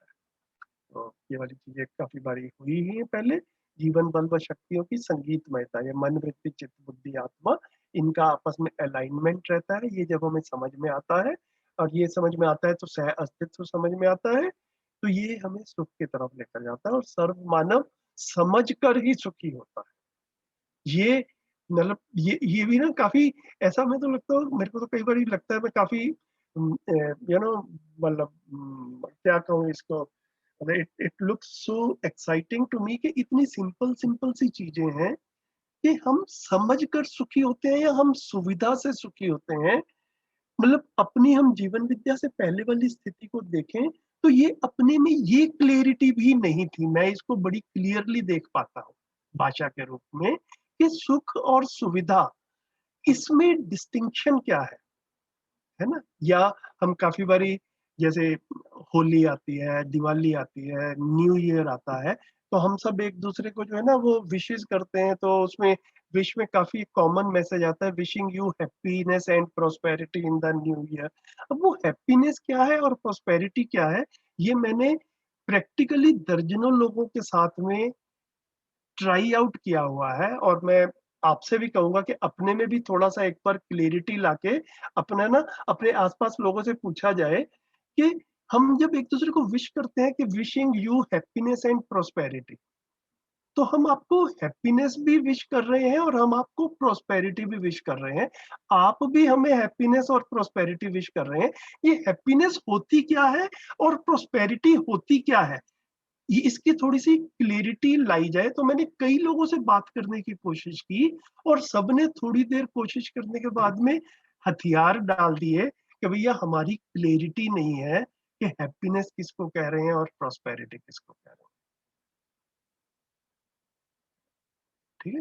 तो हम पूरी मतलब करोड़ों लोग एक-दूसरे को विश कर रहे हैं कि भई हम कुछ अच्छा विश कर रहे हैं, लेकिन उस अच्छे की क्लैरिटी नहीं है, हैप्पीनेस एंड प्रॉस्पेरिटी। तो ये सुख और सुविधा, ये हैप्पीनेस एंड प्रॉस्पेरिटी इसके साथ में सीधा लिंक होता है। तो जो भौतिक आवश्यकताओं की पूर्ति होती रहे, उसको हम प्रॉस्पेरिटी कह रहे हैं, समृद्धि कह रहे हैं और और भाव रूप में हम अपने अंदर से महसूस ठीक से होता रहे, संबंधों में तृप्ति हो, है ना? ठीक से जीना चल रहा है, उसको जो है हम सुख कह रहे हैं। तो समाधान से सुखी होते हैं। ये ये एक नियम निकल कर आता है, पैसे से सुखी नहीं होते हैं। ये क्लैरिटी मतलब ये बाबा जी की तरफ जितना मैं ये बार-बार पढ़ता हूँ और रिवाइज़ करता हूँ और डिस्कस करता हूँ, ये कृतज्ञता और भी गहरी होती जाती है कि इतनी हमारी तमाम पढ़ाई के बाद में, अच्छी पोज़ीशंस के बाद में भी हमारे को परंपरागत तरीके से सुख और सुविधा, हैप्पीनेस एंड प्रॉस्पेरिटी इनकी भी क्लैरिटी नहीं थी। तो अब जब हमारी बन रही है, तो एकदम से लगता है कि भई ये क्लैरिटी होना भी सबकी एक ज़रूरत है। तो इसको भी मतलब जहाँ-जहाँ पर लगे कि पात्रता है, जो साथी बात करना चाहते हैं, उनके साथ में हम शेयर कर ही सकते हैं। तो ये दोनों में इस तरह से बात सुख की हुई है, लेकिन हम सुख और सुविधा को समझ लें, इस तरफ ध्यान जाता है। अब आगे इसी को थोड़ा-सा और खोल दिया। मानव ने बौद्धिक समाधान तथा भौतिक समृद्धि से सुख की कामना की। बिल्कुल ठीक हो गया, हमने भी बात की भी थी कि समाधान भी चाहिए और समृद्धि भी चाहिए, है ना? समाधानित तो हो गया, लेकिन खाने-पीने को नहीं है, रहने को घर नहीं है, गरीबी में जी रहे हैं, है ना? वैसे बातें करने को बहुत सारी आ गई, तो भी आदमी सुखी होगा ऐसा नहीं कह सकते। तो भौतिक आवश्यकताएँ भी पूरी हों, भौतिक समृद्धि हो और बौद्धिक समाधान हो, इन दोनों से मानव ने सुखी होने की कामना की, ठीक है? जीवन परमाणु जो है सर्वोच्च विकसित पद है, ये पहले जैसे बात हुई थी, ये क्या ही रही कि विकास पूर्वक ही जड़ ही चैतन्य में विकसित हुआ है। तो जीवन परमाणु जो है वो गठन पूर्ण हुआ है और वो सर्वोच्च विकसित पद में है। यहाँ पर जाने के बाद में फिर वो वापस पदार्थ अवस्था में नहीं जाता। जब तक विकास क्रम में है, वो इवेंचुअली हर साइकिल में पदार्थ तक वापस जाता है। एक बार जब विकास क्रम को क्रॉस कर गया और विकास हो गया, फिर वो वापस पदार्थ में जीवन परमाणु नहीं। ठीक है, इतना ठीक चल रहा है? अभी तक जितनी बात हुई बताइए, फिर आगे जो है भय की बात होनी शुरू हो रही है, तो फिर वो करेंगे, लेकिन अभी तक जितनी बात हुई अगर किसी का लग रहा है कि कुछ और बात करने का हो तो बताएँ प्लीज़। गुरलीन दीदी ठीक चल रहा है? हाँ जी भैया। ठीक है, आगे बढ़ते हैं। बौद्धिक समाधान के मार्ग में सबसे बड़ा अवरोधक तत्व भय है ना। तो इसमें मानव कुल 3 प्रकार के भय से पीड़ित हुआ है। प्राकृतिक भय, पशु भय और मानव में निहित अमानवीयता का भय। तो ये वाली मेरे को लग रहा है कि पहले भी आई है बात। धरती पर 4 अवस्थाएं हैं। तो पदार्थ अवस्था और प्राण अवस्था से जो भय है वो प्राकृतिक भय की कैटेगरी में आ जाता है। और पशु भय जो है वो जीवावस्था से आ रहा है। और मानव में निहित अमानवीयता का भय ये ज्ञानावस्था से आ रहा है, भ्रमित ज्ञानावस्था से, है ना। भ्रमित मानव से ही हम भयभीत होते हैं। जागृत मानव जो है वो हमें प्रेरणा देता है, उससे हम भयभीत। जागृत मानव से अगर भयभीत हो रहे हैं तो फिर वो मानव जागृत नहीं है या हम उसको पहचान नहीं पा रहे हैं, ऐसा ही कहना बनता है। तो भ्रमित मानव ही अमानवीयता करता है, तो उससे जो भी भय है, तो ये 3 कैटेगरीज में भय को डाला। यहाँ पर पदार्थ अवस्था और प्राणावस्था वाला, यहाँ पर जीवावस्था वाला और यहाँ पर भ्रमित ज्ञान अवस्था। तो मानव का मानव से भय, मतलब ये जो थर्ड वाला पॉइंट है, ये पर धन, पर नारी, पर पुरुष तथा पर पीड़ात्मक व्यवहार के कारण है। यही मानव में निहित अमानवीयता का भय है ना। ये बहुत बार पहले भी बात हुई है। पर धन, पर नारी, पर पुरुष एवं पर पीड़ात्मक व्यवहार से द्वेष, आतंक, हिंसा एवं प्रतिहिंसा उत्पन्न होती है। ये ठीक भी बात है। मतलब कोई ऐसा करता है तो फिर कहीं से वायलेंस जनरेट होती है, फिर वायलेंस, जिसके ऊपर वायलेंस होती है वो चुप नहीं रहता, फिर वो कुछ करता है, वो काउंटर वायलेंस या प्रतिहिंसा होती है। और फिर इस तरह से ये सिलसिला चलता रहता है। तो बाबा जी ने जो ध्यानाकर्षण कराया है वो यही कहा है कि समाधान या जागृति से ही इस पूरे अमानवीयता वाले साइकिल से निकला जा सकता है। नहीं तो ये हिंसा प्रतिहिंसा से, बाबा जी ने युद्ध वगैरह भी सारा जो है वो हिंसा प्रतिहिंसा की कैटेगरी में रखा है। इससे चीजें हजारों साल से हम देख रहे हैं, महाभारत रामायण के टाइम से युद्ध हो रहे हैं, तो चीजें सुधर गई हो ऐसा दिखता नहीं। उपरोक्त तीनों से कुल 4 प्रकार से मानव भयभीत है। पद भय, मान भय, धन भय और मृत्यु भय, है ना। ये भी जो है पहले बात हुई है कि किसी पद पे रहता है मानव, कहीं वो पद से वंचित ना हो जाऊं, पद छीन ना जाए, वो वाला भय, है ना। मेरा सही मूल्यांकन ना हो पाए, या मेरा एक अपने बारे में नोशन है, वो मान भय। धन मेरा कोई छीन ना ले और शरीर मेरा कोई छीन ना ले। इसको जो है इन 4 भय के रूप में देख सकते हैं। भैया ये पद मान और धन भय जो है ये काल्पनिक ही है। मतलब काल्पनिक है लेकिन आदमी फील तो करता ही है इनको, है ना। अगर देखिए, समझ होगी तो नहीं फील करेंगे। हाँ समझ होगी तो भी देखिए, मैं समाधानित हो गया लेकिन बाहर अभी अव्यवस्था है, तो क्या कहेंगे, तो धन भय रहेगा कि नहीं रहेगा।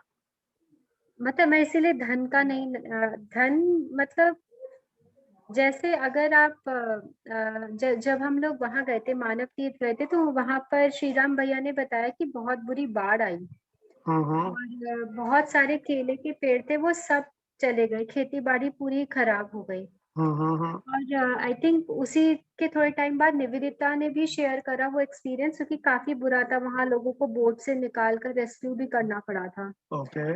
तो उन्होंने कहा था कि मैंने सिर्फ साधन भैया और श्रीराम भैया थे जो बिल्कुल सहज तरीके से इतना मुश्किल स्थिति में भी उन्होंने बिल्कुल सहजता के साथ उसको डील करा। ठीक है। श्रीराम भैया का साधन भैया के बारे में कहना था कि उनके लिए धन भय एग्जिस्ट नहीं करता। ठीक है। तो ओके। मतलब मतलब एक समय ऐसा भी होगा जब ये नहीं करेगा ना एग्जिस्ट एक तरीके से। हाँ, अगर तो देखिए, अभी मैं मतलब आपका मैं जहाँ पर थोड़ा सा अटक गया ना, मतलब वो आपका जो पहला स्टेटमेंट आया था कि ये सब काल्पनिक है क्या। नहीं, मतलब काल्पनिक नहीं, मेरा मतलब कि मतलब जब तक आपको क्लैरिटी नहीं है तब तक हाँ exist हाँ नहीं हाँ हाँ, करेगा। अब बदल गई बात थोड़ी सी। हाँ, तो ठीक है, ठीक है। तो मतलब जैसे मानव भ्रमित भी हो, लेकिन भ्रमित अवस्था में उसके लिए फिर ये चीजें काल्पनिक नहीं है, उसके लिए तो रियलिटी है। मतलब ये हम लोग अपने को भी हम बेशक भ्रमित में ही रखें और हम अपने को ये धन भय वगैरह से मतलब वो ग्रसित पाते ही है ना, कोई छीना झपटी ना कर ले, कोई फ्रॉड ना कर ले हमारे साथ में, और ये चीजें जो है वो रहती हैं। आदमी जागृत हो जाएगा, ठीक है, तो उसके बाद में शायद इससे मुक्त हो भी पाए। मतलब अब मेरे लिए कहना अभी मुश्किल है, क्योंकि मैं उस स्थिति को पूरी तरह से पहुंचा नहीं हूं, तो वहां पर फील कैसे होगा। साधन भैया बता रहे हैं या उनके साथी जैसे बता रहे हैं, अभी उसको वैसे लेके चलेंगे। ये अच्छा है कि हाँ, मतलब वो अब मतलब हालांकि इसमें मेरे में सवाल आ रहा है कि जैसे बाबा जी भी जागृत थे, और बाबा जी भी जो है अपना कुछ खेती बाड़ी वगैरह करते ही थे, तो आपने खेती वगैरह की और कोई दूसरा उठा के आपके 6 महीने आपने मेहनत की थी और वो सारी खेती वो उठाकर ले जाएगा, तो महसूस कैसा करेंगे। मतलब ये भी एक सोचने की बात तो है कि हम ये कहें कि मेरे को कोई फर्क नहीं पड़ता। ये मेरे लिए भी एक शोध का मुद्दा है कि भैया फर्क पड़ेगा या नहीं पड़ेगा। ऐसा कह सकते हैं कि भय नहीं होगा। हाँ, मतलब ये है, कोई ले भी गया तो मैं संभाल लूंगा।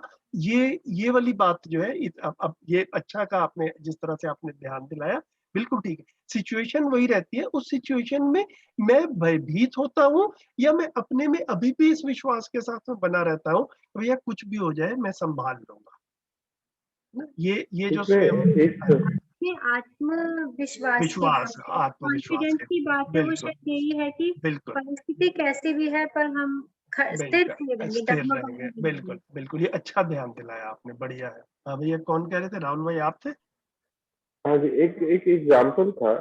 हाँ जी। आई डोंट नो, ये एक साधन भैया ने शायद शेयर किया था हमारे साथ, ये मानव संचेतनावादी मनोविज्ञान के जो सत्र थे उसमें, कि एक व्यक्ति था जो कि बाबा जी के साथ खेती में हेल्प करता था। मतलब वो मेरे को एग्जैक्ट उनका नाम नहीं याद आ रहा, पर ये भी नहीं पता। उन्होंने कहा कि वो रैंडमली कहीं से आया था और उन्होंने आके बोला कि मैं खेती कर सकता हूँ और लेबर का काम, लेबोरियस जो काम है, श्रम का जो काम है, मैं वो देख सकता हूँ।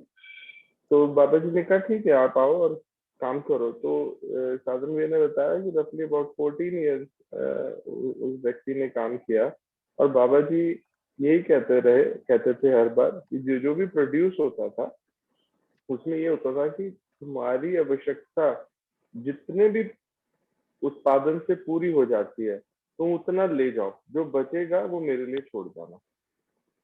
तो मतलब उस समय भी मेरे को, मतलब इस एग्जाम्पल से भी अगर हम ये देखें तो ये समझ में आता है कि मतलब संग्रह या फिर खेती का चले जाने का कोई भय नहीं है। मतलब उनमें पूर्णता विश्वास अंदर से था उनके पास, जागृति होने के कारण, जिसकी वजह से मेरे को नहीं लगता कि वो भय में होते होंगे कभी भी। ठीक है, बढ़िया भैया। ये मेरे को भी ये पूरी चर्चा से मेरे में भी कुछ और क्लैरिटी आई है, मैं भी इसको और बेहतर देख पा रहा हूँ। अच्छे से डिस्कशन हुआ ये, तो बिल्कुल ठीक बात है।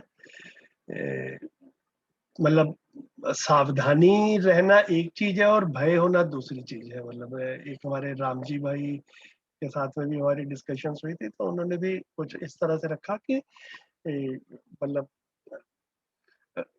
मतलब वो जैसे है ना कि सपोज कीजिए हम कहीं पर जा रहे हैं और वहां पर कोई मतलब ऐसा लगता है कि साथ में बच्चा भी है और कोई ऐसे ऐसे कुछ भयंकर पशु टाइप के हैं, और ऐसा लग रहा है कि अब जाएं या ना जाएं वहां से, भाई कहीं कोई काट ना ले, कोई पशु नुकसान ना पहुंचा दे।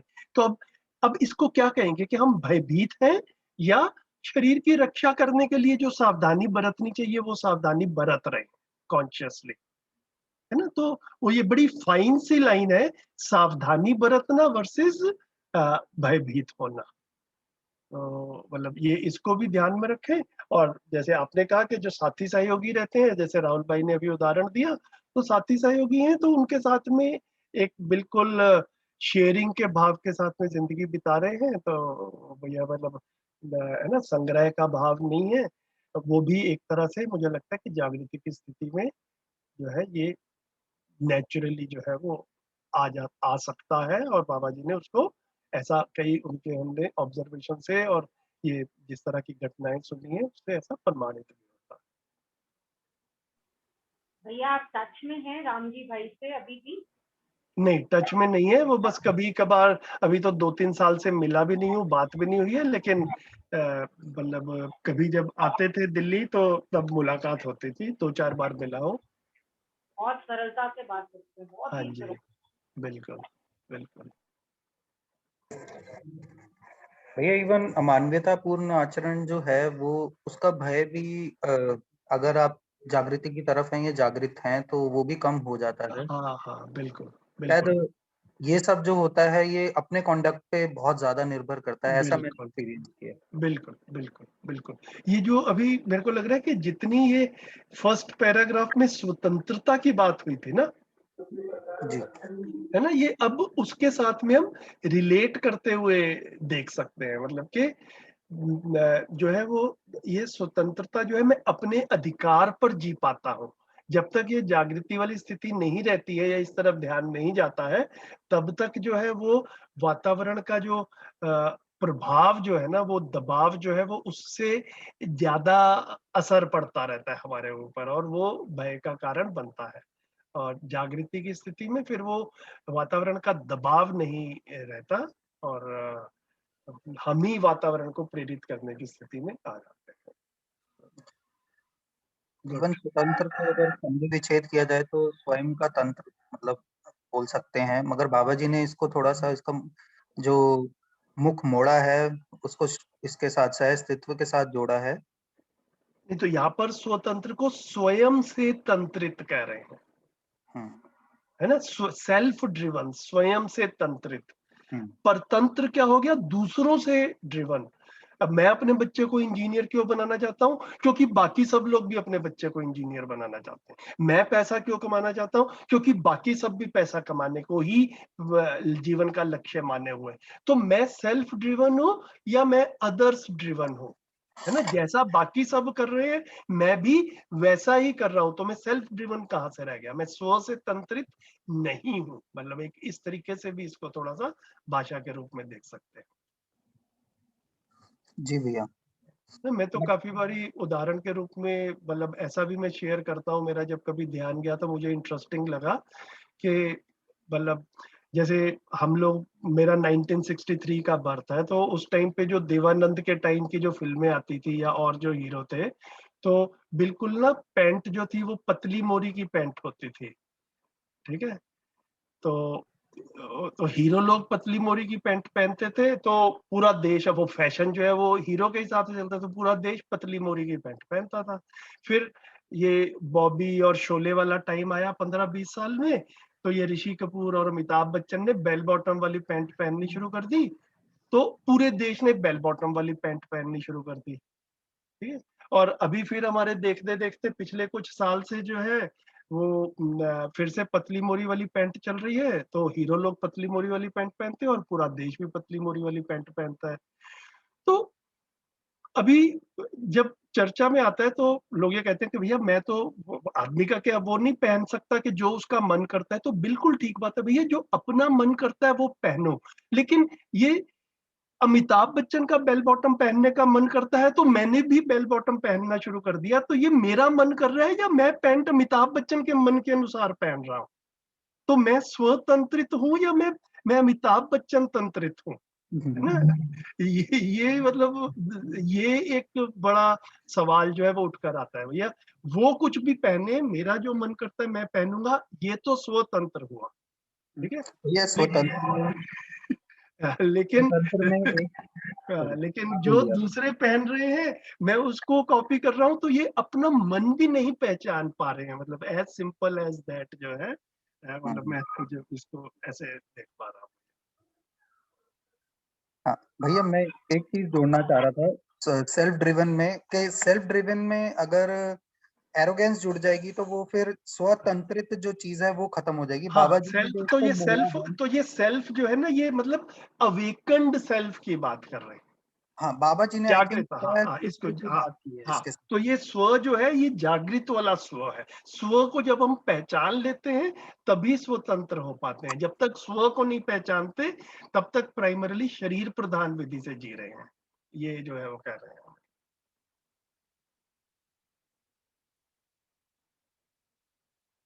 तो ये स्व में जो है वो एरोगेंस या वो उस चीज को, ईगो को नहीं ला रहे हैं, वो भ्रमित मानव वाला है। ये स्व जो है ये जागृत वाले सेल्फ की बात कर रहे हैं। स्व को पहचानना ही काम है बेसिक। स्व को पहचानते हैं तब अपने स्वत्व के साथ में जी पाते हैं। ठीक है, ये शब्द और भी आएंगे आगे जैसे जैसे चलेंगे।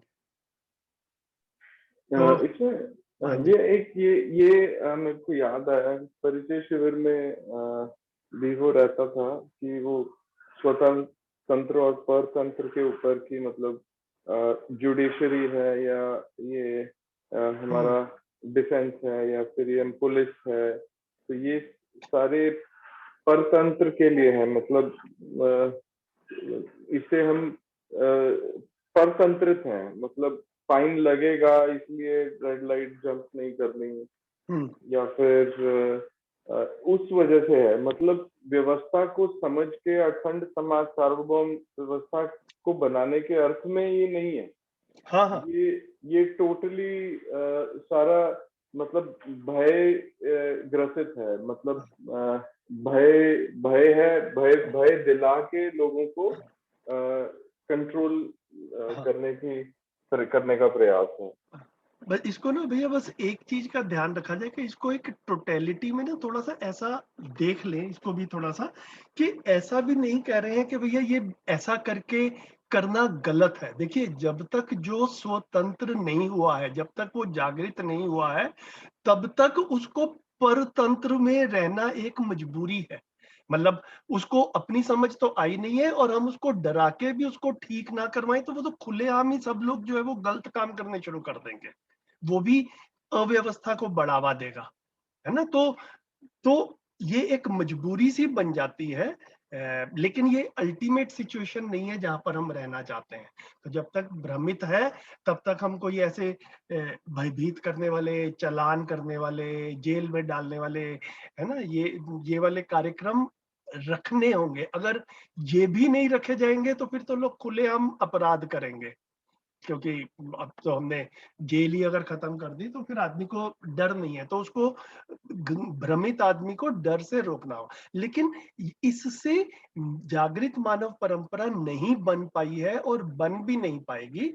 आदमी समाधान पूर्वक ही जागृत मानव परंपरा बनेगी। समाधानित व्यक्तियों की मल्टीप्लिकेशन की जरूरत है, उनकी एक बड़ी संख्या में समाज में प्रेजेंट रहने की आवश्यकता है। उस तरफ काम करना है। जैसे जैसे वहां पहुंचेंगे उस प्रोसेस में ये भयभीत करने वाला जो काम है ये कम होता हुआ दिखेगा। ऐसा मैं थोड़ा थोड़ा अपने में जब मैं समझता हूँ, मेरा ऐसा अनुमान बनता है भैया। जी भैया, जी भैया, ऐसा ठीक लग रहा है ना, मतलब? जी भैया, डेफिनेटली बिल्कुल ठीक है। जब तक मानव स्वतंत्र नहीं हो जाता, जब तक जागृत नहीं हो जाता, तब तक तो परतंत्र में कहीं ना कहीं व्यवस्थाओं को बनाए रखने के अर्थ में रहना ही पड़ेगा। सही कह रहे हो आप, बिल्कुल। ठीक है, तो हमने यहाँ तक कर लिया है। हम 4 बजे तक मोस्टली बैठते हैं तो टाइम भी हो गया है। तो अगले सैटरडे को हम ये यहाँ से नीचे की 2 अनुभूतियों को लेते हुए फिर आगे कंटिन्यू करेंगे। ठीक है, किसी का कुछ लास्ट में कुछ कमेंट्स हो, कुछ शेयरिंग हो, कुछ क्वेश्चन हो तो बताएं। का जो हुआ था फ्राइडे को, दैट वाज वेरी ब्यूटीफुल। कौन सा वाला? आवाज कम आ रही है दीदी। अभी आवाज आ रही है भैया? हाँ जी, अब आई है। का जो प्रोग्राम था अनीता दीदी और इनका, हाँ हाँ हाँ हाँ जी, उन्होंने आवर्तनशीलता और अनीता दीदी पे और अनीता दीदी ने वेस्टेज के ऊपर और इन सबसे बहुत अच्छी बात। हाँ, मैंने भी पूरा नहीं देखा, वो रितु जी देख रही थी, मैं बस आते-जाते थोड़े से शब्द कान में पड़े थे, तो लेकिन मतलब रितु भी बता रही थी कि अच्छा रहा। बढ़िया, बढ़िया दीदी, बहुत बढ़िया। मतलब हम वही सब पढ़ रहे हैं और हुँ, एक बार हमारे मतलब ऐसा नहीं है कि आप एकदम से शिफ्ट हो जाएंगे, अभी भी आप बात की पढ़ना तो हमारे हैं और अभी तक कुछ टाइम और हम रहेंगे जब तक हम अपने आप को हमारे को वर्क करना पड़ेगा हमारे ऊपर और हमें समझ आ जाएगी कि ये हम क्यों कर रहे हैं, तो वो हमारे से नेचुरली फ्लो करेगा स्वयं स्फूर्त। फिर हमें उसके लिए एफर्ट नहीं डालना पड़ेगा। हुँ, बिल्कुल, फिर सहजता से, बढ़िया। वो आपको दिक्कत नहीं। हुँ, गुड दीदी, बढ़िया, थैंक यू सो मच भैया। ठीक है दीदी। तो प्रतिभा दीदी, ठीक रहा आज का सेशन? आप पहली बार आए, कैसा रहा? प्रतिभा दीदी, आवाज़ आ रही है? चलिए, ठीक है, कोई नहीं, शनिवार को, नेक्स्ट सैटरडे को जी मिलते हैं सभी। जी भैया आ रही है आवाज। आ रही है। कैसा रहा सेशन आज का?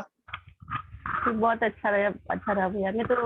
मैं तो बहुत खुश हूँ कि मैं इतने जल्दी मतलब जुड़ पाई। मैं कब से भी सोच रही थी कैसे मैं जुड़ूं, क्योंकि मेरे लिए तो डिफिकल्ट था।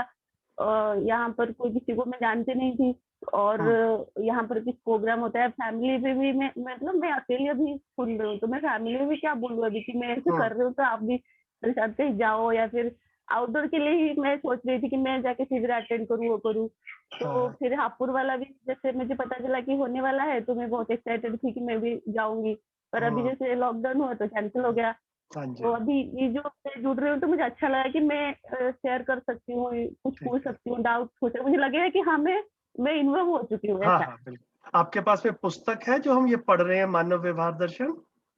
नहीं भैया, मेरे पास तो कुछ अभी तो कुछ चलो, नहीं तो है, ये क्योंकि इसका मैं ना, जैसे कोई नहीं, बस। इसका मतलब पुस्तक तो देने के लिए अब मिलना पड़ेगा कभी, लेकिन वैसे जो हाँ पीडीएफ है, मतलब वैसे कंप्यूटर में जैसे हम लगा रहे हैं, ये आपको हाँ। भेज सकते हैं, आपको व्हाट्सएप पे भेज देंगे, तो एटलीस्ट आप उसको देख सकते हैं, पढ़ नहीं भैया, वो सकते हैं। पुस्तक मतलब मुझे ऑनलाइन जो वो वाला है, पीडीएफ वाला है मेरे पास। पीडीएफ मतलब वाला है, बुक। चलो, हाँ, अच्छा, पीडीएफ वाला ठीक है, है। पीडीएफ वाला, चलिए, ठीक है, ठीक है, बढ़िया दीदी, बहुत अच्छा रहा। Thank you. चलिए, सभी को नमस्कार, सैटरडे को अगले को फिर मिलते हैं, नमस्कार। नमस्ते भैया, सभी को नमस्ते। सभी को थैंक यू। नमस्ते। नमस्ते। नमस्ते। नमस्ते।